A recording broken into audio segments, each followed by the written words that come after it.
What's going on, everybody? This is Island Hopper TV. Today we're going to talk about the things to know when visiting Dubai. Let's do it.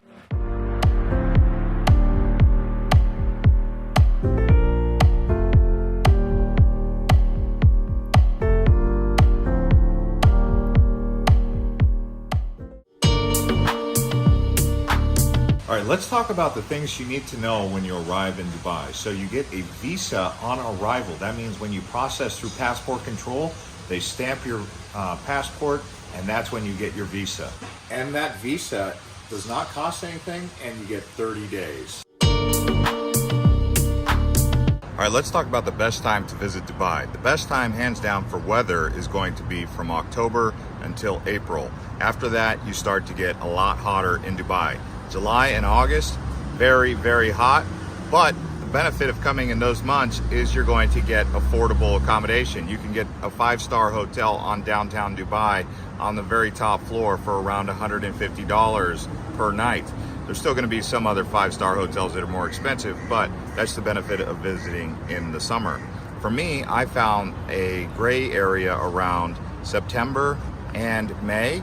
You still get hot temperatures, but you also still get affordable accommodation.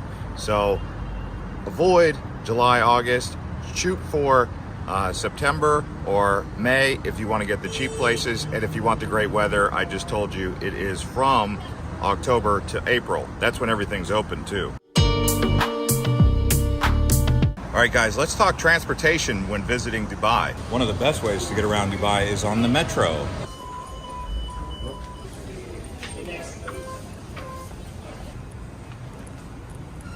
And when it comes to riding the actual metro, you have the silver card and you have the gold card. The gold card is a more priority seating. It's like a first class.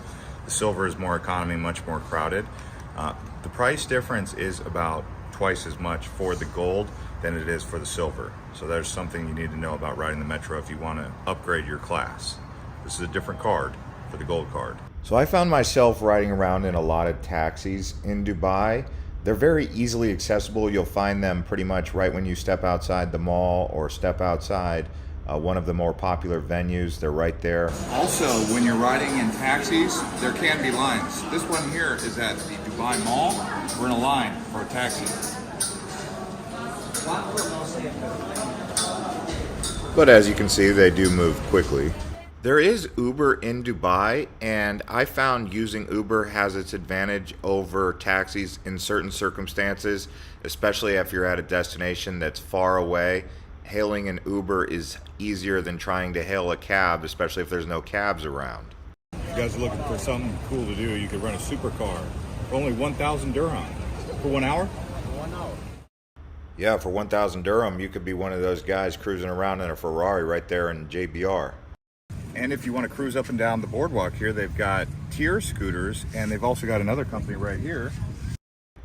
That one's called Arnab, so you can download the app before you even get to Dubai. All right, next up, let's talk money in Dubai. So what do you need to know about that? Well, the currency is called a dirham, not a dinar, not a lira, not a pound, but a dirham. And 3.70 dirham equal $1 at the current time of making this. Now, another thing to keep in mind is they do accept a wide variety of credit cards in taxis and across the town. Don't worry about that too much because most of these places will accept your cards, even American Express. Most of the time it is Visa or MasterCard, but American Express is accepted about 50% of the time. If you have your debit card, that's going to work almost all of the time wherever you are. But yeah, that's important to know. Having some cash on you also gets you further. All right, let's talk about some facts about Dubai. Dubai has a population of 3.3 million people. 85% of those people are expatriates. They come from Pakistan, Philippines, India, somewhere outside of Dubai. Also, Palm Jumeirah, that is the largest man-made island in the world. When it comes to weather, Dubai only gets around 25 days of rain per year. Also, because it is a desert, where does Dubai get its water? Well, a lot of it comes from the ocean desalination project. So Dubai is actually the largest emirate of 7 in the United Arab Emirates. The official religion here in Dubai is Islam. That's why you'll see many mosques around here. The official language is Arabic, although they do also speak English as a second language quite often. Did you know that Dubai is a city that's only 30 years old? It's been developing innovation and large buildings and communities all across Dubai. Right now I'm standing in Expo 2020, which is actually getting ready to open as Expo City. Another big, massive project that's going to be world-class, drawing people in from all over the world to live, work, and play right here. Very innovative place. You've seen it with Burj Khalifa, you've seen it with Dubai Marina. They're leading the way in sustainability and design and architecture, and that's what makes Dubai really cool. Things like this here in Expo City. And if you look right behind me, you can see the JW Marriott. That's actually the tallest hotel in the world. And this one here is in Business Bay right next to downtown, in case you wanted to book a stay. All right, let's talk about activities and things to do while you're visiting Dubai. First thing you're going to want to know is there's many malls, and the reason there's so many big, huge malls here and indoor activities is because in the summertime, it's excruciatingly hot. People don't want to go out when it's that hot, so they go to these malls like the Mall of the Emirates or Dubai Mall or DMCC Mall. There's so many different malls you'll find, even Marina Mall. Going to the Lost Chambers Aquarium at Atlantis, many water parks across Dubai, as you can see right here. There's so much fun there. The Dubai Eye heading out to Blue Waters, hot air balloon rides in the desert, the top of Burj Khalifa, the tallest building in the world. Look at that view. The Museum of the Future, you can see what's going to be taking place in Dubai. Riding boats across the Madinat, Dubai Creek, Dubai Canal, going to the top of the Palm on Palm Jumeirah. Look at the views up here, 360 degrees. The beaches. There's Le Mer, there's JBR, there's the Glow Garden. Look at this Glow Garden. And so much more. Lots to do in Dubai. All right, next thing to know is let's talk about the accommodation here in Dubai. What are the hotels looking like? What's the Airbnb situation looking like? There's many different areas you could stay across Dubai. Let's talk about some of those more in detail right now. So one of the most popular areas that you may want to stay is in downtown Dubai. We stayed at the Staybridge Suites, which is actually a high-rise tower. We were on the 34th floor. It was a 2-bedroom apartment, fully furnished. It was a luxurious experience with great views looking down, and the pool was also really awesome. This is downtown Dubai. We were in Dubai in September, so this room only cost $120 a night for the 2-bedroom. After staying in downtown, we decided to move around to the Dubai Marina. We started out at the Marina Hotel Apartments. This one was a bit bigger than the Staybridge, but it was about the same price. It was a 2-bedroom also. Once we were done with that one, we actually ended up moving to a little bit more affordable apartment that was under $100 a night. It was also a 2-bedroom in the Marina area.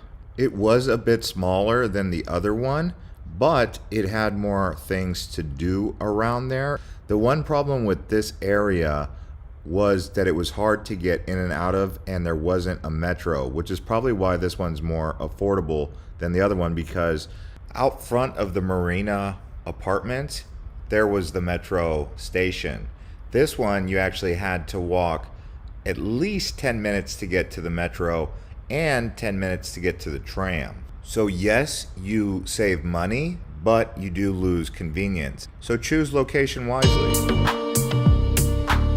All right, guys, let's talk about nightlife in Dubai. So I'm standing here right now with Dubai Marina in the backdrop. So a lot of people think that Dubai is a dry city, but that's not the case.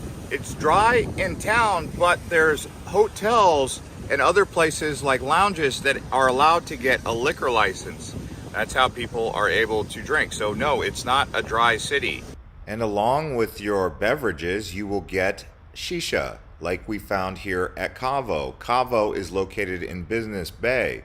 There's many different areas that you can check out for nightlife, but the big ones that you're going to want to explore is going to be Business Bay, the Marina area, the Palm. Also around JBR, they have some lounges that are worth checking out at some of the hotels. But if you do research on Google and you type in the top 10 places to enjoy nightlife, top 10 lounges, top 10 bars in Dubai, you'll get a whole list right there. Or you can simply subscribe to this channel and watch our next video that's coming out about nightlife in Dubai. We're also making another video about best places to stay. These are going to be full dedicated videos more in detail about both of those subjects.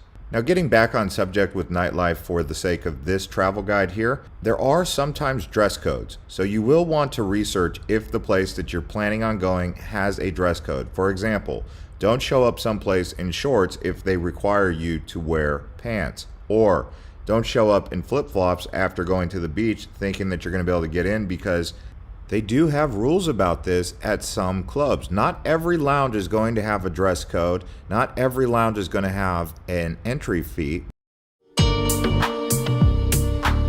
And yes, of course, when you're in Dubai, you can get pizza just like this. Yeah, and it's not just pizza. You can get any type of cuisine. I mean, I ate at Cheesecake Factory while I was there. I had TGI Fridays. I had Tony Roma's. I also had plenty of local cuisine, like Lebanese cuisine. So this idea that you're coming to an Arabic country and you're only going to be able to get Arabic food or Middle Eastern food, it couldn't be further from the truth. You're going to get a whole bunch of different cuisine. You're going to get Japanese, Chinese, Italian, luxury food, fast food, all sorts of variety. You could see right here, we're trying out a variety of different cuisine right here in Dubai. Dubai is truly a world city. That's what a lot of people don't understand. When you come to Dubai, you're entering into one of the top 5 global cities, international cities in the world. And the food that you're going to have at your beck and call is going to be a reflection of that. If you want takeout in the middle of the night or room service in the middle of the night, you can call up your hotel front desk and they will deliver. It's one of those kind of cities. And yes, they even have hamburgers. But here's what I will say about the food scene.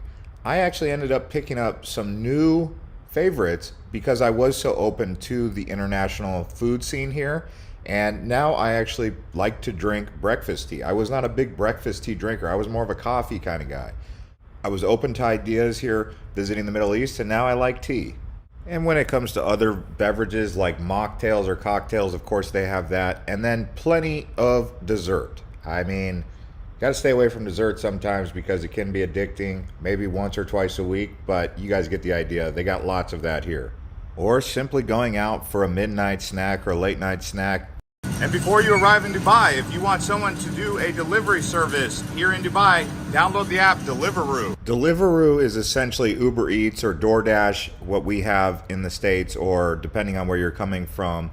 But many of the hotels won't let your driver go to your room, so they'll drop it at the front desk. And last but not least, let's talk about safety. So this is the question that comes up so frequently, and the best way I can answer it is, did you know Dubai is literally one of the safest cities in the world? Safer than Norway in many instances, safer than the United States all the way across the board. Dubai is a very safe place. The crime rate is super low. When it comes to violent crime, it's almost non-existent. It happens, but it's very rare.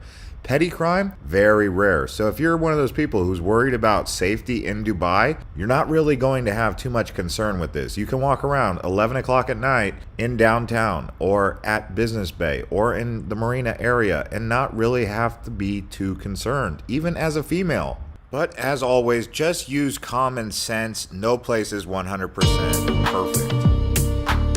And in conclusion, when you come to Dubai, get ready to have a out of this world experience and enjoy yourself.